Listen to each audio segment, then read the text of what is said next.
The one you just quoted says, if any deed evidencing, and you're absolutely correct, the recorder shall compute the amount of tax due in accordance with 375,020. What does that say?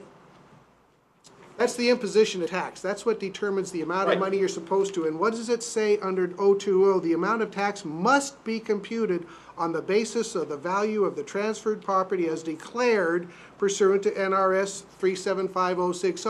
What is that? That's the declaration of value. So if it comes with a declaration of value, you got to use that. But let's not go too far here, because 375023 says imposition of additional tax. Once again, that's where we have local communities who add additional taxes, and they can add more. But when it goes down here, when it comes time to the amount of tax must be computed on the basis of the value of transferred property as declared in the Declaration of Value, NRS 375060. All three of these sections refer right back to NRS 375060, which is the Declaration of Value. Not an arbitrary assessor's number, not an arbitrary, hold on, bright line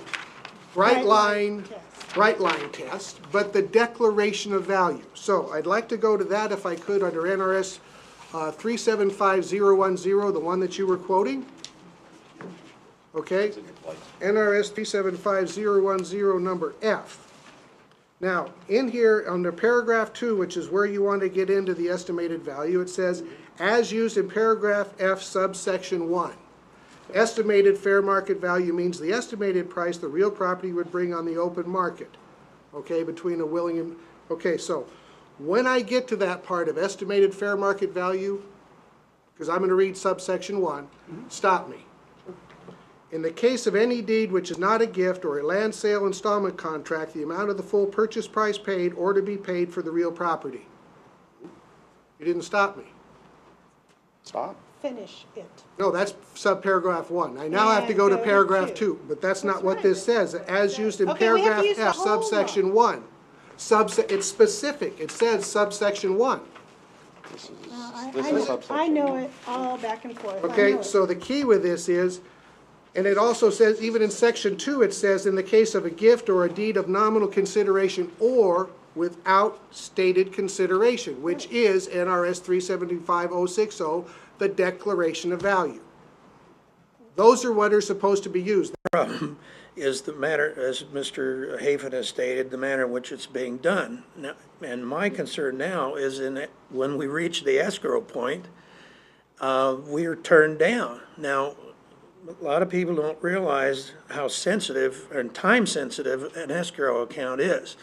Typically, it's a 3-month ordeal to get all the stuff together and then ready to go to Byron.